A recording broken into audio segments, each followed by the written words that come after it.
Pastele is usually it's brown in color. It's probably about maybe 6 inches in length. Now you see different patele shops throughout the island, and still people selling off the road and for fundraisers. It's something that they learn from Puerto Ricans. They may not necessarily be Puerto Rican. Not easy to make, so when somebody makes them, everybody's like, oh yeah, I want some of that.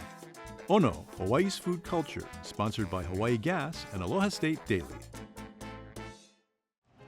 Patele stew, mentuda. Of course we have mentuda, sir. Why, you like taste them? Pasteles came with the original Puerto Ricans. The word pastel in Spanish really implies a savory pastry or a sweet pastry. Cody, owner of What Get Kitchen, has been serving pateles since 2007. Pateles, as it is called in Hawaii, is a local spin on Puerto Rican pasteles. So pateles are made with a green banana. You peel that and then you quadge it, what the local Puerto Ricans call quadging, to come up with a masa. So the filling is a pork-based filling. The plantation Puerto Ricans and the local people call it mentuda, which is a word that comes from the Spanish word mezcluda. You roll it out, you put your masa, your filling, your olive, you make a good wish for it, and you put it down till you steam it. You're gonna steam it for an hour, and it's almost gonna be the consistency of that edge of the fluffy pancake. That consistency is a good patele. Depending on the thickness of it, but we steam for about an hour to an hour and 15 minutes, and your patele is ready. Always let them rest for a few minutes.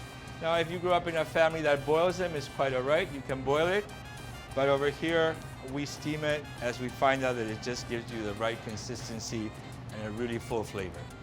You're gonna have an olive, which a black olive for pateles, a green olive for Puerto Rican pasteles. So that is a big difference.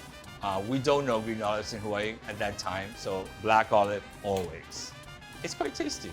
It's like a comfort food for many. This is a display board showing the path of the hurricane in 1899. And this is the main reason Puerto Ricans came here. Many Puerto Rican immigrants fled their homes after an unprecedented disaster struck the island.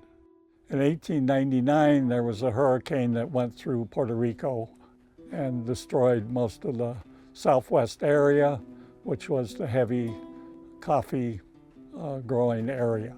The homes were destroyed, everything. In 1900, Hawaii became a territory of the United States, and what was passed was the Organic Act, which eliminated all the master-servant contracts that the plantations used. So now individuals on the plantation were free to quit working, go anywhere they wanted for better conditions.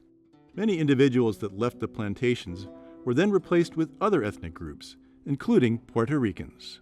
First group arrived in December 23, 1900, and there were about 70 that came.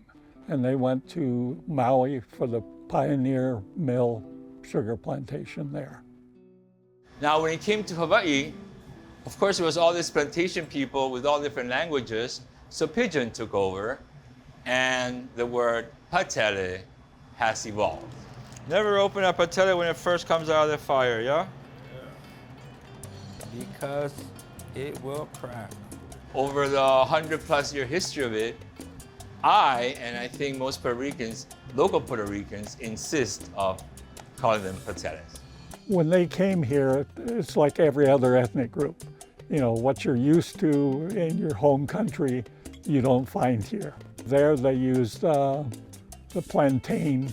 Well, here, you know, they didn't have plantain, so, you know, the choice was Chinese bananas, the variety, or Williams bananas. The different spices and stuff like that, they had to change. What can you? Filipino. How come you eat this food? How come you eat this food? In Hawaii, you eat any kind of food, right? For Cody, pateles are more than a business. They're memories. Hot. Yeah, be careful, sir.